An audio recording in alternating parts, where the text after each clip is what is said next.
crunch, bring it back, single leg swing. Let me teach you how to wrestle. Okay. Let me teach you how to wrestle. And welcome back to Wrestling Mindset. Today we're here with the great Kenny Monday, Olympic champ and the head coach of Morgan State University. Coach, thanks for joining us. Yeah, thanks for having me, man. Thanks for having me. Absolutely. Definitely.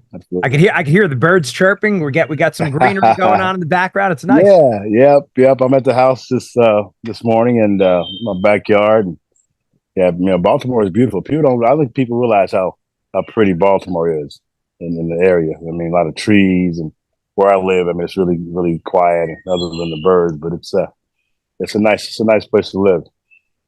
Oh, no, it's great. Like you were saying, you're in the mix. You're not far from pretty much all the major cities, D.C., Philly, New York. Yep. DMV, man, the DMV. Yeah, DMV. Everything is pretty close. Got birds making bird nests in my deck. Sure, that bird's no dummy, knows you're occupied right now. Yeah, right. It's a good place to live. That's right. Martin. So tell me about how things are going at Morgan State right now. You said recruiting is kind of starting to wrap up now. Where are you at with things over at Morgan State? Yeah, things are good. You know, it's getting better every day. It's definitely getting better every day. This first season back for Morgan State was definitely a learning curve. Learned a lot, man. Learned a great deal as far as a coach, head coach. And then just starting the program up, I think the kids really, really kind of understood. You know, I think it took them getting through the season and getting past the season to really understood, you know, just the kind of the gravity of a D1 program and going through a full season. You know, we had probably 90% freshmen, so a very young team, but a lot of growth, a lot of experience, and just kind of wrapping up our recruiting season. Got a few more trips to make as far as recruiting. It's taking some trips, but got a few more kids signed up for next year. So gonna make some surprises next year. I think people will be surprised about the kids we bring in next year, and it's gonna be good. I think we're growing every day, it's getting better. Awesome. What's the plan? What's your plan cultivating I didn't realize there were that many freshmen. How do you cultivate them through the years? Just improvement. Yeah, I think just like any other program, you take it 1 year at a time. Fortunately, we got some good kids coming in next year. Darian Roberts, which he's a graduate from graduated OU. He'll be my 74-pounder next year. He'll come in with some maturity and some experience. Got a kid from another kid coming in. It's going to be he'll be a junior coming in next year, and so he'll provide some leadership and some maturity for us next year. And but yeah, it's just taking it one day at a time. I think having a great off season. I told these guys, my freshman year, I learned so much from my freshman year to my sophomore year. I mean, I went to the national tournament, seeded fourth, ended up not placing. I worked my tail off that summer. I'm in the finals the next 3 years. And so there's a lot of growth that can happen over the summer. And that's really where, I told these guys, you come in next season, you want to be, better than you were when you came last season, right? And so they will be. And so, but that off-season work is crucial, for our growth and for our success. Oh, definitely. And I was just looking through the old emails when I was trying to dig up your email to send you the Zoom link. And I realized we spoke on May 29th, 2020. So it was in the heart of COVID. It's right around that time. Yeah. So I said, man, we got to do this more frequently. There's a lot to catch up on. But talk about your development as a coach. I mean, obviously you've coached plenty before, but being over at Morgan State, how that's affected you, how you've changed and how you've grown. Yeah, I mean, for sure. I mean, I definitely wasn't anticipating being a head coach. I was, maybe moving more toward retirement kind of thing. But yeah, I'm still excited about being in the room every day. I think, for me, being around so many great coaches. I mean, I've been around in the room with some of the best ever. Coach Bobby Douglas. Right out of college at '84, when I graduated, I went straight to ASU and coached under Bobby Douglas for 2.5 years, and then I came back to Stillwater in '87 And then Joe Say was a head coach, and he got named head coach at Oklahoma State. So I got to watch Joe and coach under Joe Say for several years through of course my Olympic run, and winning 2 national titles in '89 and '90. And then being around John, watching him coach and being assistant to him, several years, and then just being around the guys and that's make the teams and USA Wrestling and all those guys. Been around Kevin Jackson some and kept picking his brain, and so just kind of watching guys, and of course being under Coleman for 5 years at UNC as the RTC coach, and so just kind of watching how he ran the program and kind of just and I was always the guy. I would take notes. I would watch them. Of course, we would be in meetings, and I would learn from them, and I would have impact on the program or insight on the program, and so. But just watching those guys and how they ran programs gave me a lot of insight on how you run a college team, run a D1 program. So I learned a lot just kind of watching those guys from in the background. Yeah. As you started speaking, I thought back to Apollo Creed and Rocky. What was it, Rocky 1, Rocky 2? Where he said, "I've been around the best. I've wrestled the best. I've beaten the best. I've retired more men than Social Security." So I thought about that. That was funny. That was popping in my head. So I wanted to get that out. But the more serious point, my brother and I we just did a video show before this, and we were talking about the David Taylor becoming the head coach at Oklahoma State. Yeah. Our reaction to all that, and we were saying that as a head coach, it requires more of a CEO, business owner type mindset. It's not just the technique, the X's and O's of wrestling, and a lot of people don't necessarily look at that. So I would think that would have had to have been a particular challenge, like you said, being blessed to be under so many great people over the years. You were able to learn a little bit there. Well, I guess what are some of the other things that you picked up on just as head coach? Maybe things that were unexpected. Yeah, I think just the administrative part of it, being on top of all aspects of your program. I mean, your assistant coaches, you're responsible for everything they do, right? Everything they do, it comes back to you. Like, so if they're out there and they're making mistakes, if they're not doing what they're supposed to do or whatever, it comes back to you, right? And so everything under that program, whether it's your coaches, whether your trainers, of course your kids. It all comes back to the head man, right? The buck stops with you. So I understand, that's a big thing that I really had to, to take in. And I think the game has changed. The game has changed as far as, these kids that are coming in, these young kids that are coming in, they're coming in ready to compete. They're coming in at a higher level.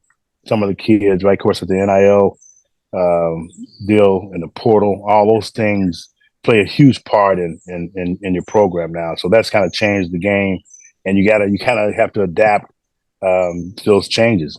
But other than that, man, it's really, it's still about, just putting your program in the best position to give the kids the best opportunity to succeed. The kids come in, I think you gotta, you have an overall, just your foundation of program, how you want to run the program. But then kids are individuals. And so just dealing with the kids individually, getting them through school, getting them through, their ups and downs, and making sure that you're there for them, in all the aspects of being a student athlete. And so just those things. But for me too, I think the biggest challenge and biggest change was just being an administration that hadn't had wrestling in 27 years. And so for them, I mean, that's everybody from the, the equipment manager, from, the facilities director, that puts together the schedule of the basketball schedule, the volleyball schedule, the cheerleading, I mean, everything. And so just understanding that, and then working with the administration to, show them what wrestling looks like, what it looks like and how it operates. And so because they just didn't have a clue, and that's not their fault. It's just they didn't have a program. And so, and I was talking to one of the administrators the other day, and I was like, man, they wish they would have had another year to plan for the season, because we just kind of jumped right in, and we were going, so they were there. He was like, well, we'd had one more year, had a year to kind of see things and kind of understand how things worked, and we would have been a little bit better. They did a good job. I mean, we had 5 home matches, good matches, and we had, the tennis wasn't as great as we wanted it to be, but I think, with any new sport, it's going to grow. But just our schedule kind of fell at some difficult times. I mean, I think one was over Thanksgiving holiday, one was over Christmas time. Kids were going home, and then another one was on a Sunday or whatever. So we got to do a better job. And we've already got probably 80% of our schedule done for next year, and so we've got some good home matches and some good times, a little different times. So I think it'll be a lot better this year. Oh yeah. Well, and sometimes just getting kind of thrown into the fire, it's like kind of, okay, got it. It forces people to think, and like everyone would like to have more time, but it forces you to get things done. I heard before, if you want to have home improvements done, or you want to make your house look nicer, schedule a party next week. And then everything gets you hang up the picture that you've been meaning to hang up the past 2 years. You clean out the garage, things like that. So, you're throwing in overdrive, right? And it's it was good for me. I mean, it was good for me to just to kind of get in and deal with the pressure and get things done. I mean, I was definitely we were working, we're moving, and I felt good about just the operation of our season, right? Just kind of I didn't forfeit one match, and we were able to, get to all of our matches and our duels and our tournaments on time and without any major catastrophes, man. And so it was really, I really felt good about how our season went as far as just the operational of it. That's great. And now before we spoke on the camera, you were saying that things are looking really good for, the state of wrestling and USA Wrestling. Yeah. Absolutely. What are you thinking about there in terms of, is it after watching the Olympic trials, or just the overall system and how things have been going, the development of the kids at a young age, from your perspective? I think the overall landscape of wrestling is at such higher level. And I think just the renaissance of women's wrestling, I think that's elevated our game. I think it brought more eyes to the sport, of course. And I've seen the development of women wrestling. To me, it's like the WNBA. Like when you first start seeing, the WNBA, the skill level wasn't as high. But you look at, it was kind of hard to watch. But now, that level is really, really high, right? And so you can just tell just the development of the game has changed, and it really, just rose to another level just with the competition and the focus on it. Same thing with wrestling. I think the women have really changed the game. I think you look at our Olympic team. I mean, they are some of the best wrestlers in the world. If anybody. I think that's a big part of it. I think also just the the growth of the club program. Like when I was coming up, I think my head coach Tommy Chesbro asked me. I remember his conversation. This is back in the '80s, and he was like, "Kenny, what do you want to do after college? After you finish?" It's like I was thinking about how karate schools were run. Like when I was growing up in Tulsa, Oklahoma, there was a karate school pretty much on a lot of corners. Every corner was a karate school, and they sustained business for years. But I knew that wrestling was a better martial art, right? Because I would get those kids out of these karate schools, and we'd get on the playground, and I'd beat them up, right? And so, and I'd have my way with them, right?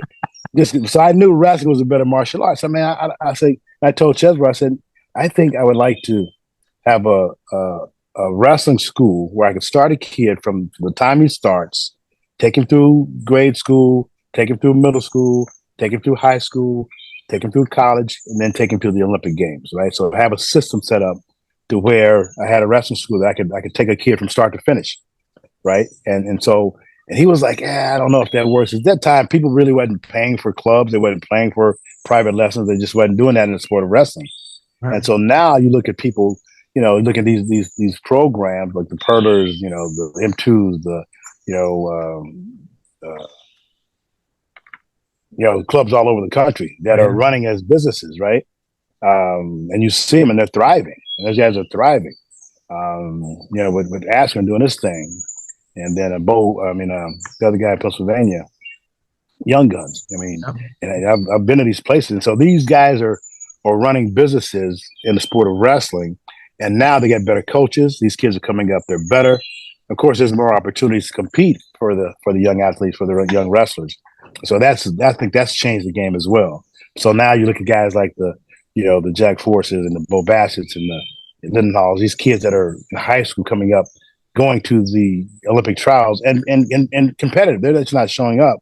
I mean, they're competitive, right?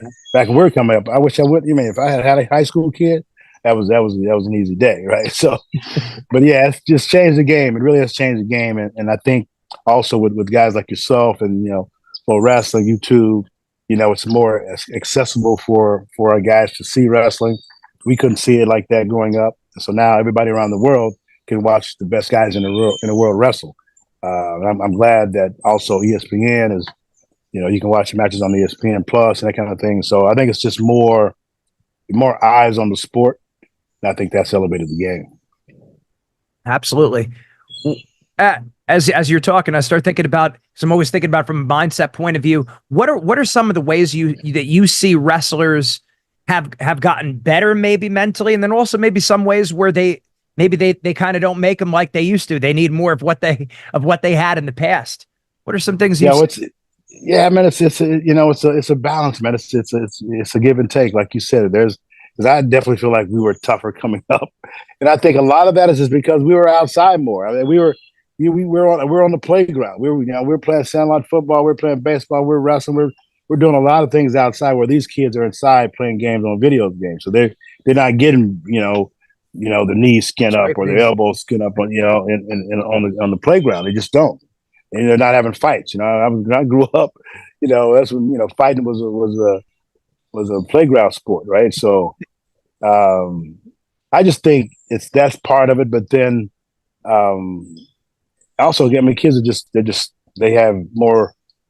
They're educated more. I think you can educate yourself more, just through the internet, right? And I think guys like yourself, it's helped people out, and just the information out there. I think mental health is, and this mental awareness is a bigger thing, and it's a real thing, right? And I think people don't take it for granted like they did before.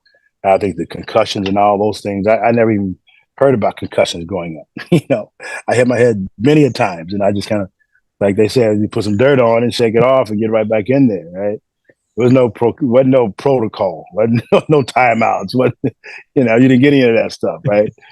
And so it's just a different game. I think people pay more attention to just your mental game and your mental health, and they're addressing it in a real way. So it's I think it's good.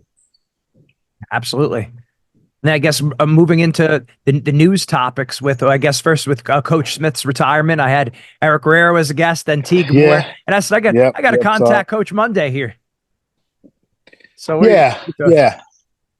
Well, I mean, it's it's the end of an era, man. It's it's been an amazing legacy for John. I've been knowing John since 1974 or 5. I've been knowing him since he was 9, 10 years old. I first went to we had a all-star team in Oklahoma, and I made the team, and the training camp was in Oklahoma City.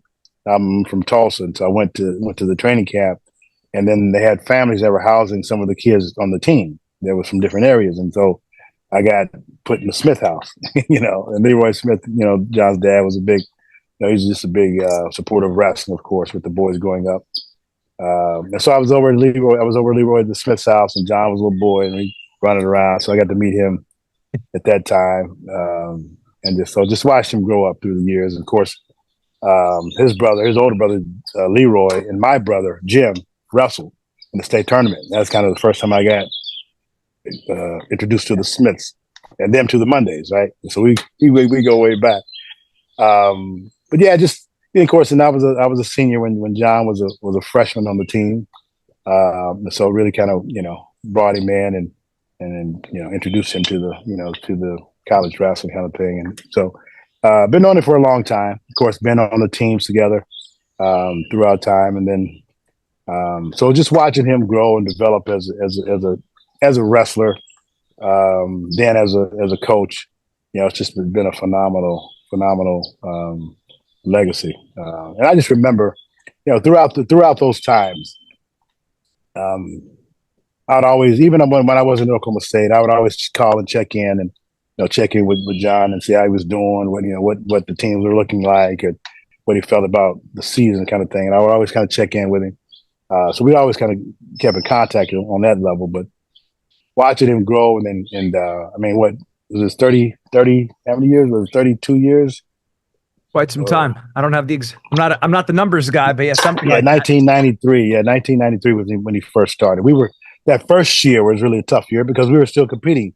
1992, we had both made the Olympic team, and the pressure was starting to kind of build about who was going to be the next coach, because we were going through the NCAA violations with Joe Shea, and then of course we were still coaching, and then we finished 91 World Championships, came back for 92, and then we were co-head coaches that one year at Oklahoma State, just because we were still competing, didn't have a coach. They didn't want to go out and hire another coach.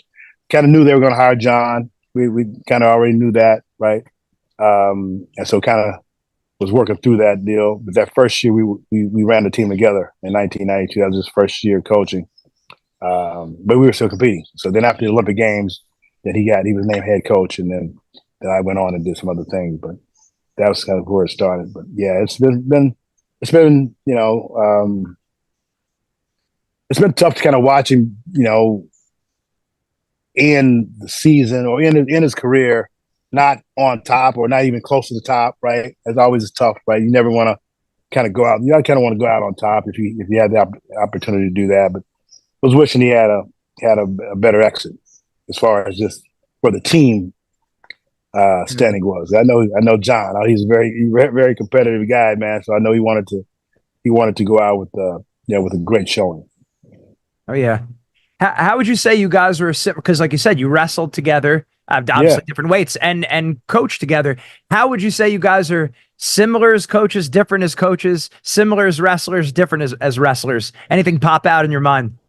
Well, I think just being an Oklahoma wrestler, we came up in the school of Myron and Roderick, the school of Tommy Chesbro, which Chesbro was wrestler for Myron and Roderick. And so that was, and I was watching Oklahoma State wrestling since I was, first started wrestling, 7 years old, right? So I've always been an Oklahoma State fan. But just watching those great coaches teach, right? And then learning that system of motion and movement and level changing and high crotches and fireman's carries and duck unders and ankle picks and snaps and just that whole way they wrestled, right? The way they taught. I think we both kind of came up through that system. And of course, being on the teams together, then of course we trained together from, I guess when I got back to Oklahoma State was in 1987. So we were in the room together every day, every single day. We trained together. And I'm watching him, he's watching me. Of course, we had people to beat. And so if I saw something, he needed that would help him, I felt, I would go say something. I would say something. If he saw something, he would say something to me. I remember getting ready for the 88 trials, and he was wrestling Randy Lewis, who was the guy he had to beat, right? And so Randy was really good at cutting corners and cross lifts and that kind of thing. And he had beat John in one of the pre-Olympic tournaments, and then came back, and we're like, man, you got to have motion. You got to have motion. You got to hit this guy below the knees, right? You can't get up in his hips, because you get into Randy's hips and you may be in trouble, right? I think he threw John in one of the tournaments, the pre-Olympic tournament. John came up off a high cross, went on the body. Randy went around double overs and threw him to his back. And so I was like, man, you got to stay out of his upper body, stay below his knees, and that's where you got to beat this guy. And so so I was doing the same thing with Schultz. I knew with Schultz, I had to have motion, had to have speed, had the level change, and I had to kind of stay out of the ties, that kind of thing. And so we kind of was playing off each other as far as like the level changing and the fakes, making people react, that kind of thing. And so that's kind of that motion. If you go back and watch my matches, go back and watch John's matches, you kind of see, just how we move, just the motion, the level changing, the fakes. And then he kind of started, and I watched him start get into the low singles, low singles, pulling the man, scoring below the knees. And so, and I saw it, and I'm like, okay, he's on to something, right? And we talk about it in the room. Me and Sheets, Sheets is my main workout partner. We talk about it, like, and Bruce Burnett was in the room, and we saw how effective it was when he started getting to the low single and getting people on their butt, right? Then coming up, backdoor them, waterfall on them. So we saw the development out of it. So it was really, it was a fascinating thing to watch, right? Fascinating thing to watch his development and then development, for both of us, right? And then going through the the World Championships and the Olympic Games and watching each other and having each other's back through all that. And so it was fascinating to watch. It really was. Yeah, it's just such a nice, unique angle where you have two people that are competing together for the highest, right. the highest of the highs Yep. in wrestling, Yep. and then doing it together and having one another in the room. The time is now to take your mindset to the next level with Wrestling Mindset. Make sure you go to our website, wrestlingmindset.com, and sign up for your free trial session today. Don't wait any longer. You want the mental edge right now. When you sign up for the free trial session, you're also going to get a copy of our free ebook, Building the Predator Mindset. This book has helped thousands of people build confidence, relax under pressure, get motivated, and build mental toughness in wrestling, school, and life. Make sure you sign up for your free trial session today. Like how much that has to help. I mean, obviously each guy's got to go out and get it done on their own, different body types, different strengths, different things, but still being there for each other, that had to have been tremendous. For sure, and absolutely. I mean, I think also having, older brothers that I have two older brothers that kind of helped me in my development growing up. He had Leroy to lean on, and of course I was in the room with Leroy Smith a lot too, and so watching how he wrestled, how he competed, right? Because he was out there in the world before us, and then his experience he was around a lot in '84. And actually, in 1984, my senior in college at Oklahoma State, Bruce Baumgartner came to and trained with us at Oklahoma State that whole year. Wow.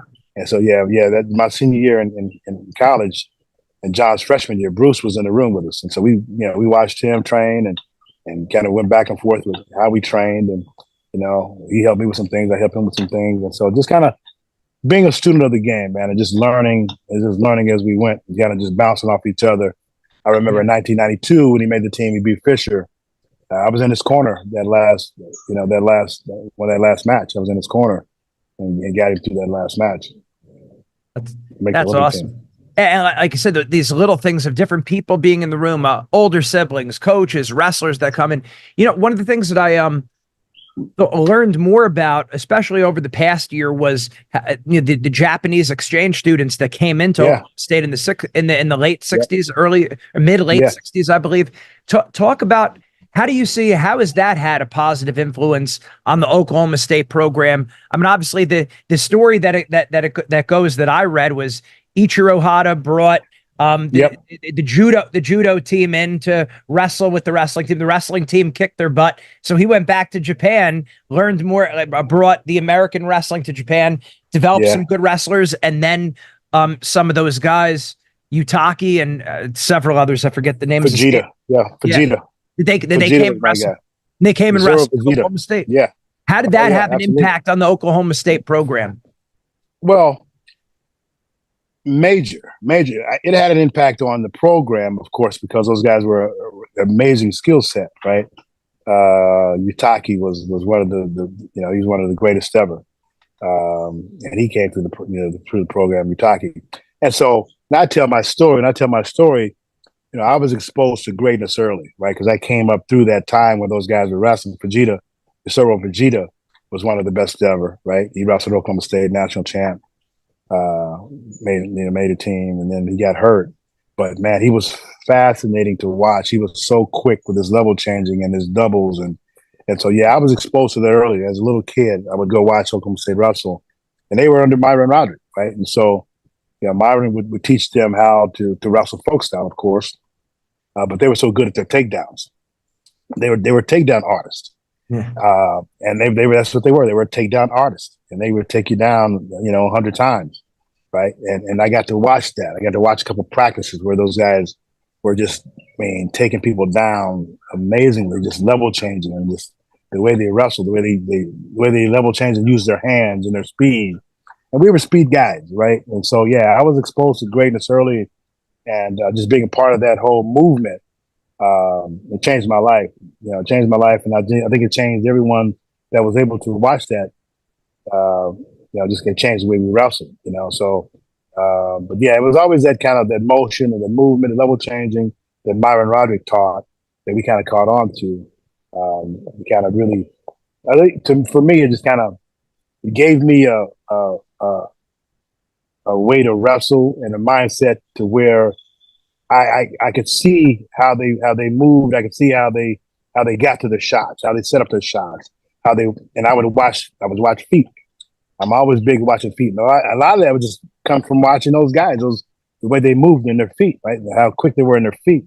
But yeah, I was exposed to greatness early because I was able to watch that whole 72 team with Gable and Wayne Wells and Petersons and Chris Taylor, Rick Sanders.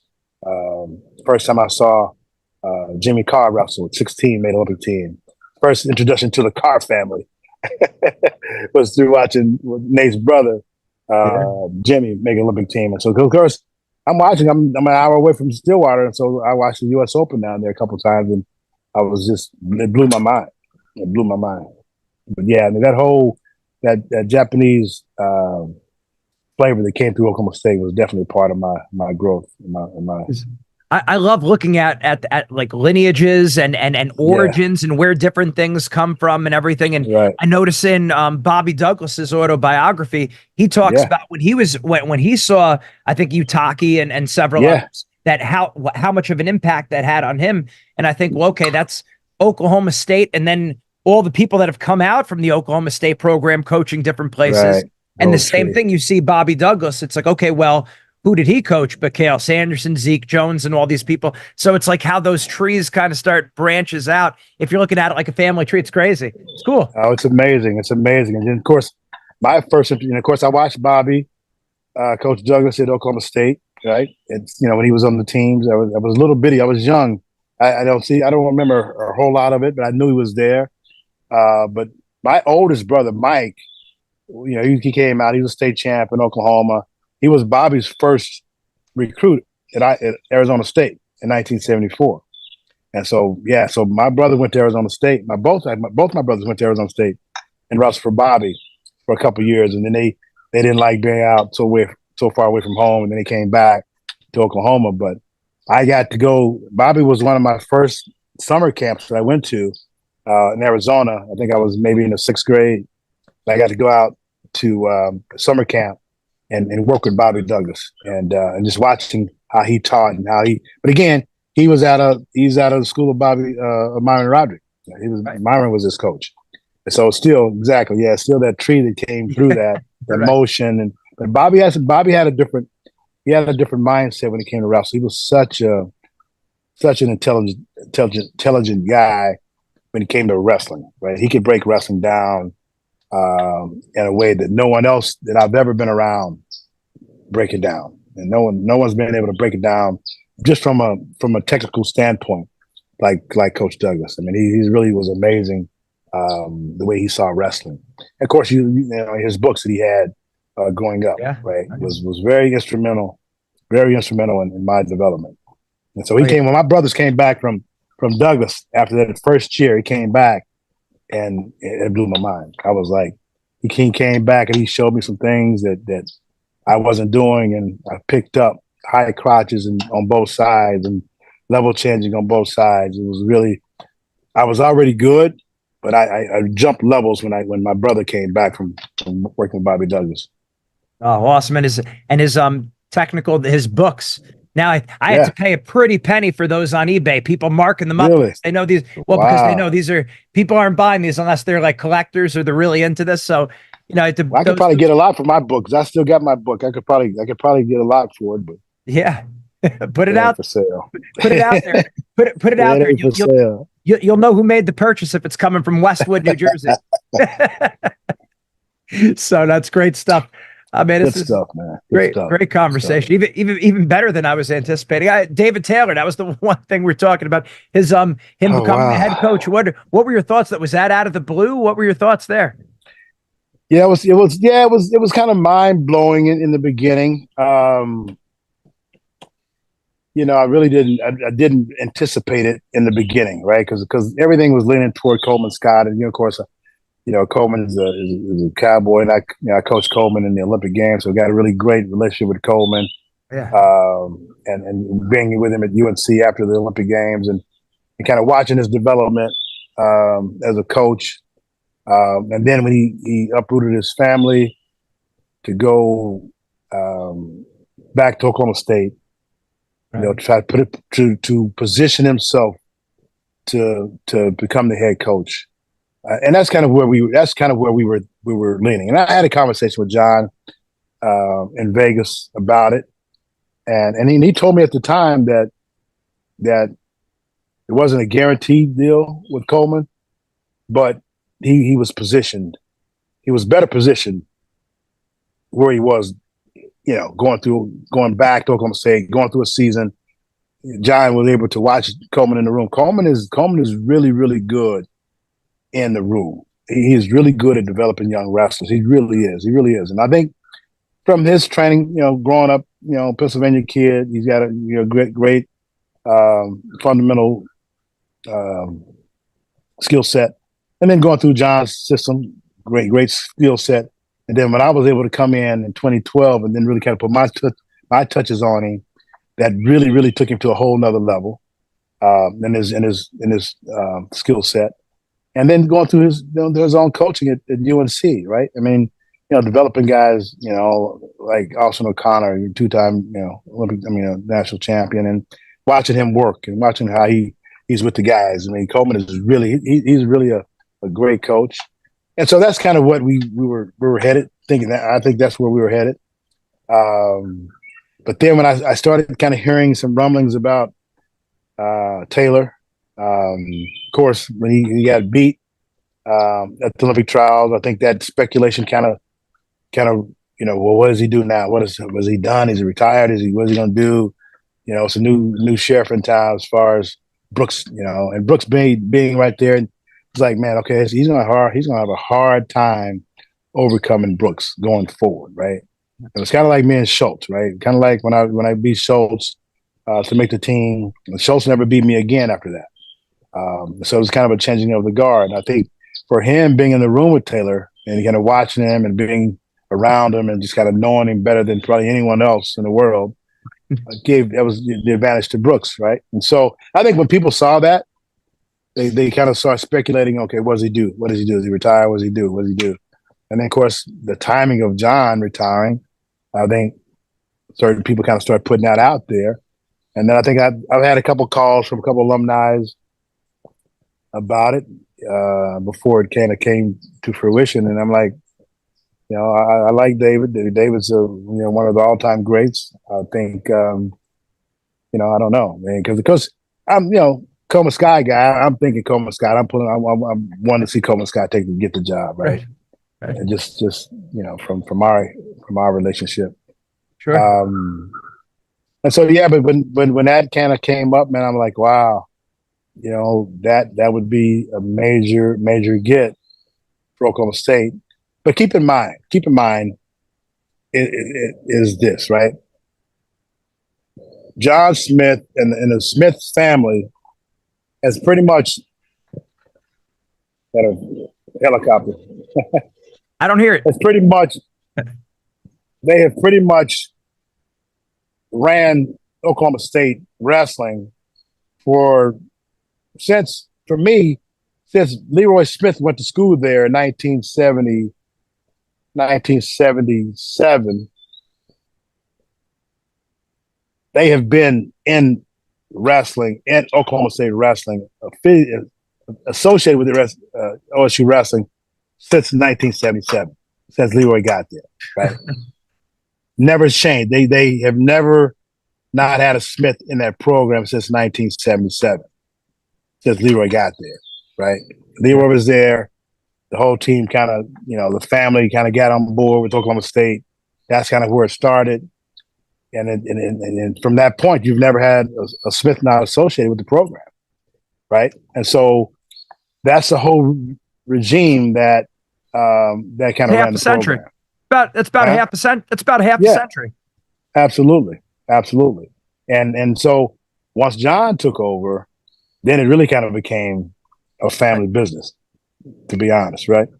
No, then you got Mark Perry that's in there. Mark is married to John's sister, Kathy. Then now you got Chris and Mark. Chris coming in there. Chris is there as a wrestler and as a coach.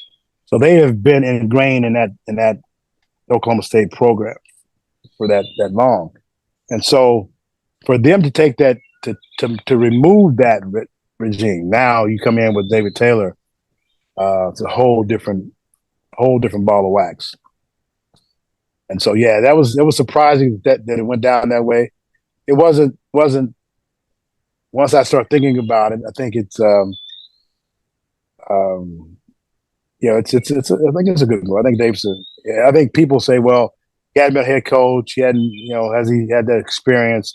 I think David's his love for the game. I think his experience, of course, and then being with Kale for all those years. And you can't help but watch how, just like me, you can't help watch how guys run the program. If you're in the program, you've been through it yourself, and then you've been around it for many years, and so you kind of see and watch. And I'm sure he's in conversation with Kale a lot about what goes on in that program, right? So he's got that experience from watching Kale and how they ran their program together. So I think he'll be right at Vincent. Now, understand this: Oklahoma State is that's a different ball of wax. It's different than anything else you want to see in this world, right? It just is. Stillwater's it's a small town. Oklahoma's Oklahoma wrestling. He's going to have to adapt to that lifestyle and that pressure that comes with Oklahoma State wrestling. Everyone's got pressure, right?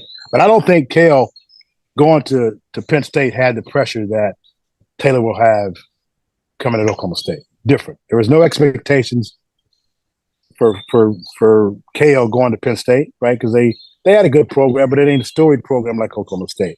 You ain't coming behind the best ever, right? You're not, right? And so that legacy that goes from, what is this, the seventh coach ever? Yeah. Something like that. So, yeah. I mean, John and Chesbro and every coach that has been to Oklahoma State has won a national title. Every coach.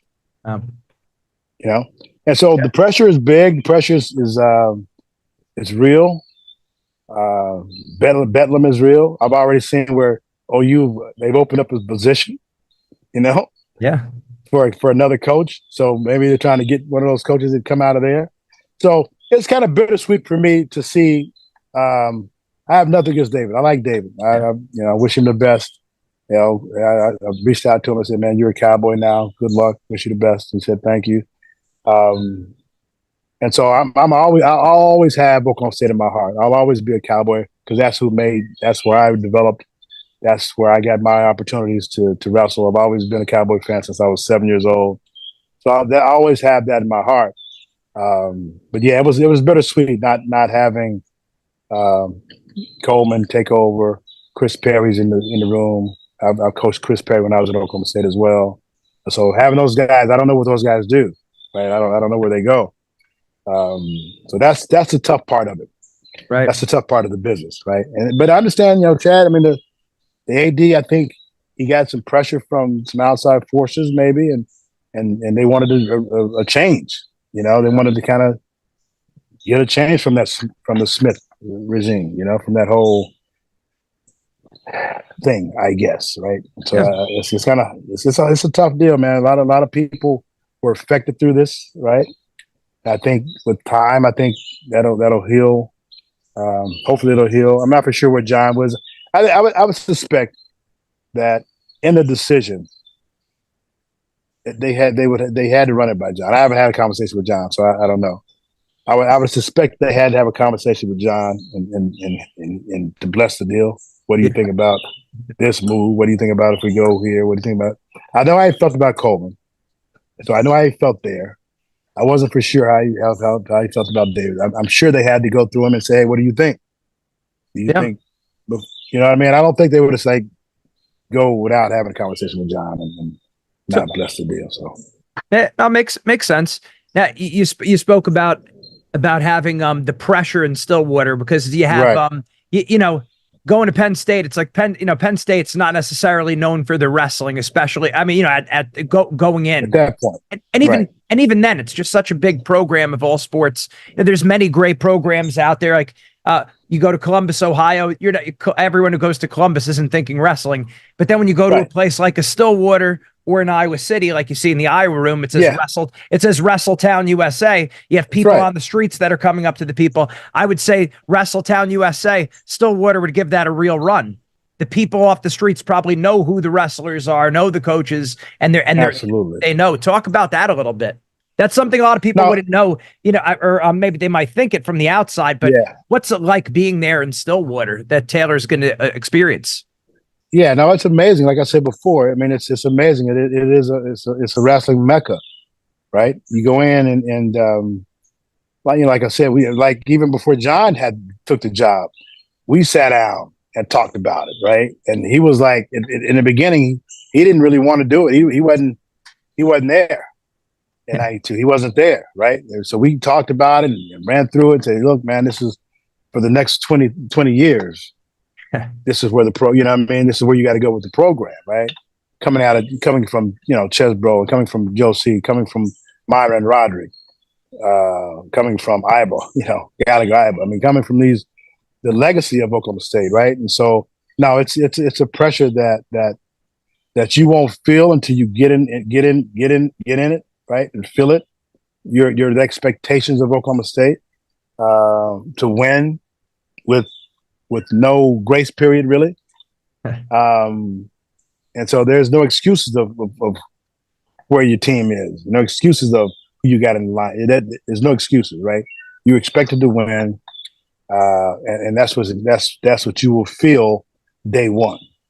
And so nothing changes. Like, of course, when I grew up and I would go to Oklahoma State, they were expected to win, right? I saw, like I said, I was exposed to greatness early with watching those teams compete, and so he'll experience that, I think. But they love the sport, they love wrestling, right? Like you said, everywhere you go in Stillwater, such a small little town, they know the wrestlers, they know who you are, and they'll embrace him. I don't know about there's got to be some healing in there. I don't know where that comes from. All the guys that were in there, like for the Perrys and Coleman and those things, that's going to have to be smoothed out. You know, I don't know where John is. John's not going anywhere. John lives in Stillwater. Has been there forever. I think Chris Perry's lived there all of his life. Mark Perry is still there. So there's some turnover. This guy, and I suspect that Dave will come in with his own team, his own coaching staff. I don't think he's going to keep any of those guys that were on the staff. Right, whole new regime, man, and he'll feel that pressure. But I think David is he's a true competitor, man. The guy's, I've been watching him since he's been a little boy, man, since he was 10, watching him. I think my first time I saw David was at Tulsa Nationals, and you know, he came up and talked to me, and we sat down with him and his dad and talked about his career and how he loved wrestling and who he wanted to be in the sport of wrestling. He said he wanted to be an Olympic champion, wanted to be the best in the world. He was saying that at 10 years old, right? And so talking to him and his dad, kind of, you know, trying to give them my just my vision of how I came up and what I did and my vision, and telling them to, you know, stay on course and you can be whatever you want to be in the sport and that whole thing. And so I've been around them a little bit when he was a kid and watching him develop. And so I think he loves pressure. He's never ran from it. Dude's a competitor. He's a straight competitor, right? I don't think we've seen anybody that competes like he competes. He's one of a kind for sure. He's been around a lot of good people, but he's a true competitor. So I don't think he's, you know, he's afraid of it or shying away from it. I think he's going to hit the ground running and he's going to expect to win, right? Because that's who he is. He's a winner. Absolutely. And it's nice that we could look back and think when we first met someone, first ran into someone. The first time we met, I remember I was a junior in high school going into my senior year. It was at Fargo, and I was with Ron Jones, who is the head coach of Drill Masters Wrestling Club, and he introduced me to you when we were in the stands. Have an awesome, wow, now almost an hour long conversation together. Just great, really great stuff. Thank you very much, Coach, for everything. Absolutely, man. I mean, it's always great to talk to you. I mean, you've done a phenomenal work out there, and you really helped a lot of kids. And you can see it, man. You can see the development of these kids, and people pay attention, right? And they pay attention, and those guys everyone's looking for an edge, right? And you were definitely giving people some edge out there to help them compete and help them get to the sport. It's a tough sport, tough life. But I think wrestling is in a place now to where it's just really sky's the limit. And then you look at what these guys are making, and through the NILs and even the coaching staffs. Look, I mean, I don't know what the real number is that David got for coaching Oklahoma State, but it was substantial, right? Sure. When I was coming through, I mean, those guys were making $60,000-$70,000 a year, head coaches. Yeah. Right. And so now to see where he is and where the level is as a head coach at Oklahoma State is phenomenal, right? It's phenomenal. And I think that goes to show you where, just the health of wrestling. It's not going the other way. It's going at a bigger level. So if he comes in and he knocks a home run and brings that program back, and he's competitive every year, and he's fighting for national titles every year, that's going to make the whole sport better. I would love to see the University of Oklahoma get in and really get that rivalry, that Bedlam back to where it needs to be. I mean, that used to be. We had some amazing matches, and that just grew the whole sport, man. It grew the sport, and so I feel like just looking back on when we first kind of had it, but when me and John won in '88, I think that was kind of the start of something big. And I think just the impact of being an Olympic champion and, navigating through these kids that come up and watching them come up and watching, like I said, the conversation I had with David Taylor, and to watch him now at my alma mater is, it's a special deal. It's a special deal. It really is. And so I'm think, the sport of wrestling is in a good place, and you gotta just keep growing it, man. Keep growing the deal. And hopefully, and I reached out and said, man, hopefully in a couple of years, I can get a match with Oklahoma State and Morgan State. That'd be fantastic. So we're gonna try to make that happen. Yeah, I think that's the least he could do. But that's it. Everyone wants to get the edge. People are always getting better, getting an edge. Well, if you want an edge, you wrestle for Coach Monday over at Morgan State. That's right. So thanks for all that you do, Coach. Great talking. I appreciate it, man. Thank you. God bless. Yeah, you too. Bye.